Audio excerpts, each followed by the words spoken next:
Friends, ಇವತ್ತು ಶಿವರಾತ್ರಿ ಹಬ್ಬ. Happy Shivaratri friends.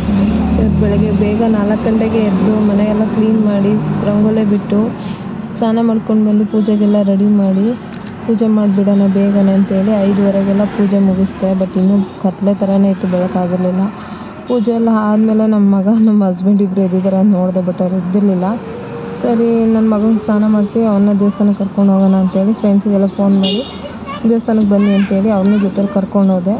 ಒಟ್ಟು 3 ಹೋದ್ವಿ ದೇವಸ್ಥಾನಕ್ಕೆ. ಫುಲ್ ರಶ್ ಇತ್ತು. ಪೂಜೆ ಎಲ್ಲ ಮುಗಿಸ್ಕೊಂಡು ಕೈ ಮುಕ್ಕೊಂಡು ಅರ್ಚನೆ ಮಾಡಿಸ್ಕೊಂಡು ಬಂದು ಅಂಗಡಿ ಹಾಕ್ಬಾರ್ದಾಗಿತ್ತು, ಬಟ್ ಬಜ್ಜಿ ಅಂಗಡಿ ಹಾಕ್ಬಿಟ್ಟಿದ್ದೀನಿ ಇವತ್ತು. ಬಜ್ಜಿ ಬೋಂಡ ಏನೂ ಓಡ್ತಾ ಇಲ್ಲ, ಯಾಕೆಂದರೆ ಇವತ್ತು ಹಬ್ಬ ಎಲ್ಲರ ಮನೇಲಿ ಸ್ಪೆಷಲ್ ಮಾಡಿರ್ತಾರೆ. ಇವತ್ತು ಎಲ್ಲರ ಮನೇಲಿ ಸ್ಪೆಷಲ್ ಅಂತ ನಂಗೆ ಗೊತ್ತಿರಲಿಲ್ಲ. ಇದು ವಿಡಿಯೋ ಅಪ್ಲೋಡ್ ಮಾಡೋದು ತುಂಬ ಲೇಟ್ ಆಯಿತು.